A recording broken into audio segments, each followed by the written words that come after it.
Okay, in this tutorial I'm going to show you how to use file drop. So if you had a site, particularly maybe a homework site, where you had tasks for students to do, and then maybe you wanted them to submit evidence maybe. So I'm going to use a site that I've already created. So I'm going to use the file drop widget, there it is, drag, make sure it goes blue and drop that on, let's page down. The default setting is individual. You want them to upload as individuals. It depends here whether you want users to be able to delete their own files. I've never switched that on. I've always said that they couldn't. It forces them to make sure that they're only submitting the work you want them to submit, I suppose. You could add success criteria. So this was a particular piece of work, evidence using string in Python. Okay. With your success criteria, when you assign this later on, this is it'll be on the success criteria, and obviously you can add more than one.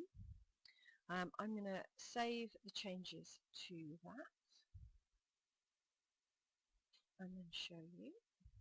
Okay. So that's dropped that at the bottom, so they do all the tasks I want them to do and then submit some evidence to me. Okay. Now, at the moment, that will not be set as an assignment for you to pick up. So in order for them, if you wanted to mark it and assign marks to it, you're going to have to share and assign. So I'll show you that process. So share, and this time you're choosing assign. And what the assign will do is then put it into your mark book so you're able to mark it and then give feedback. So it's given the name of the assignment as the site name. Change that if you want to.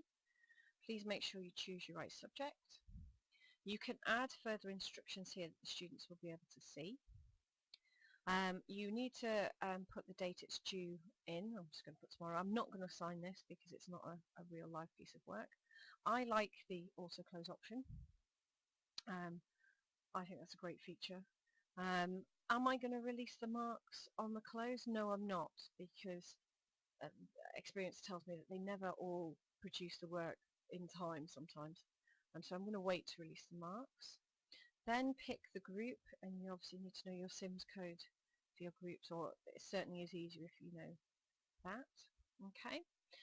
So let's show you these. So for this one, because you're assigning via a site, the activity is already set on the site, that file drop. So you can't add any here.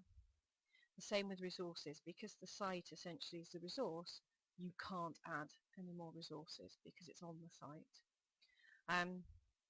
And then finally you've got your evaluation exactly the same way. It'll score it in percentages and you can add a self-evaluation if you want. If I was doing this for real, I would assign it, and then appearing in my mark book would be this assignment with the file drop so that the students can upload their work and I can then mark them as normal. There's obviously tutorials on marking and using the mark book as well, so you can go and have a look at those for the next step.